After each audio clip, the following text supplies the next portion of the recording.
Choosing the right handheld console for retro gaming is not an easy task. The market is flooded with consoles, ranging from compact pocket-sized ones to large and powerful devices. Before picking a console, you need to decide on its form factor, horizontal or vertical.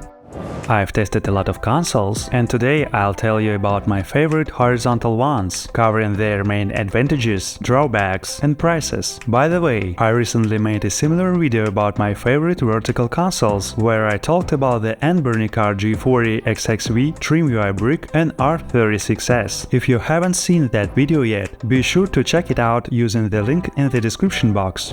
Today we'll focus on some amazing retro gaming consoles, R36H, TrimUI Smart Pro, Powkiddy X28 and of course Retroid Pocket 4 Pro.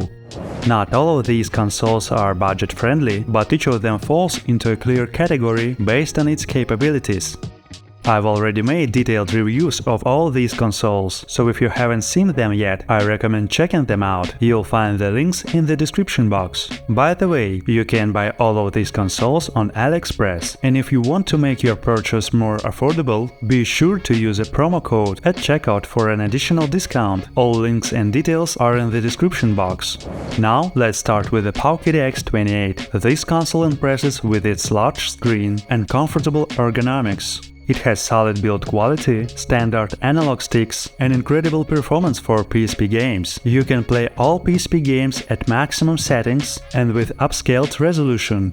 Moreover, with optimized emulator settings, you can even comfortably play PlayStation 2 and GameCube games. I've already made a video detailing the best emulator settings for PlayStation 2, where I also showcased optimized gameplay. You'll find the link to that video in the description box. This is one of the most powerful consoles that sits between budget models and mid-range ones.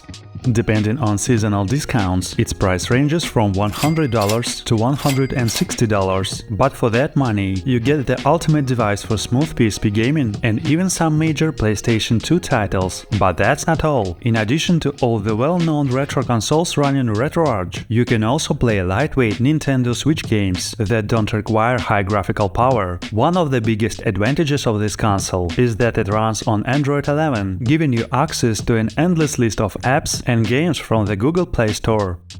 If you need a versatile retro console with modern capabilities, the Powkiddy X28 is a great option. But if you're short on cash, I still recommend saving up a bit and choosing this console as your primary device for retro gaming. Trust me, you won't regret it. However, be prepared to do some research on installing and configuring the necessary emulators. This console requires initial setup and isn't ready to play retro games right out of the box. But the process isn't complicated, and there are plenty of guides on YouTube and the internet in general.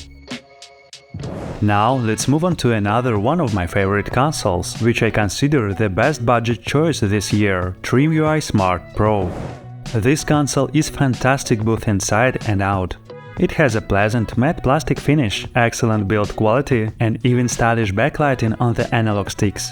TrimUI Smart Pro is a unique horizontal console that combines sleek design with great performance for its price. Its processor supports OpenGL and Vulkan, allowing you to play even demanding PSP games like GTA Vice City Stories or God of War. It has a user-friendly interface, good battery life, and a simple operating system that's easy to understand even for beginners. Moreover, if you enjoy experimenting with firmware, you can install custom OS options like CrossMix, Nali, Tomato OS, and MiniUI. Games run without issues, including emulation of Nintendo, Sega Mega Drive, Game Boy Advance, PlayStation 1, Dreamcast, and even PSP. GTA Vice City Stories for PSP runs smoothly and is much more playable compared to other budget consoles in this price segment, $50 to $70. You can also run games via Portmaster, including Half-Life and Celeste. During AliExpress sales, I got this console for just €51 with free shipping. For a device of this level, that's an incredible price. If you're looking for a budget yet powerful horizontal retro console, the TrimUI Smart Pro is definitely worth considering. As I mentioned earlier, I believe this is the best budget retro gaming console.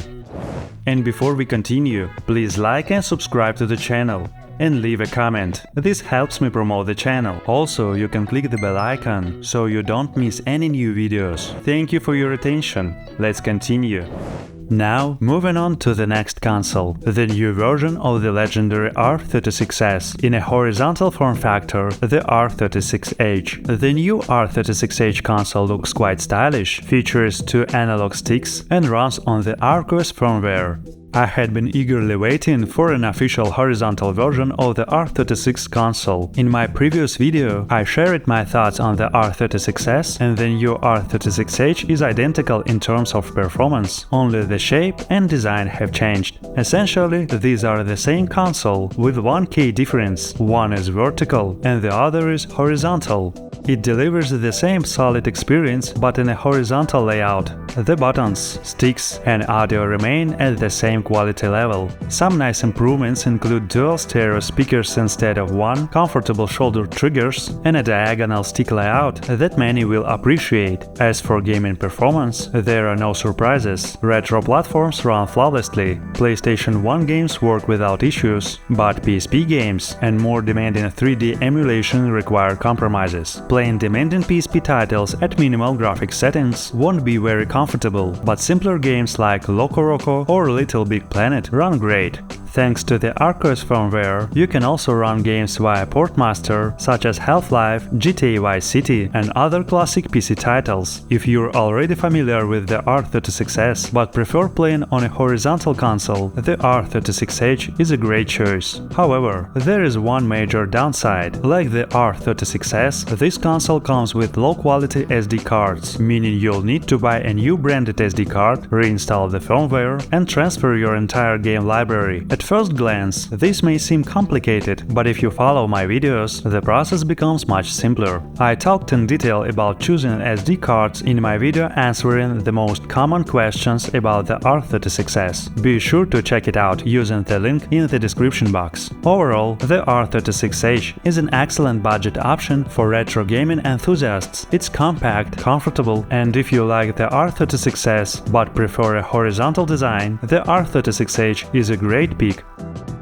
Finally, I want to talk about another one of my favorite consoles, the Retroid Pocket 4 Pro. This console stands out among all the ones we've discussed today. It's not budget-friendly, but is significantly more powerful and efficient than its competitors. This is a truly legendary console that proves mobile retro gaming can be both versatile and high-performing. It runs on Android 13, meaning it supports thousands of games and apps from the Google Play Store. Moreover, you can play classic retro games from platforms like PlayStation 2, GameCube, and Nintendo Wii. This also applies to the next-gen version of this console, Retroid Pocket 5. I haven't done a full review of it on my channel yet, but I'm already working on it. This console expands even more possibilities, including access to many Nintendo Switch games like The Legend of Zelda. I'll share more details on this in a future video.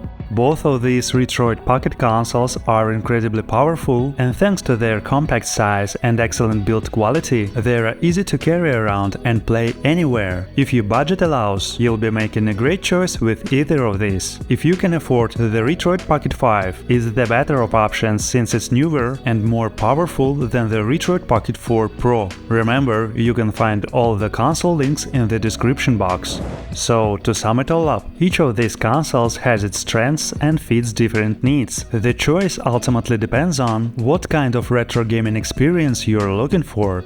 If affordability and portability matter most, R36H and TrimUI Smart Pro are excellent choices. Personally, I prefer the TrimUI Smart Pro since it's more powerful and modern. If power and functionality are your priority, then the Powkiddy X28 is the ideal option for retro gaming. And if you're not limited by budget and can get the Retroid Pocket 4 Pro or Retroid Pocket 5, congratulations! You've hit the jackpot in the world of handheld retro consoles. These devices cover not just retro games, but even some modern ones.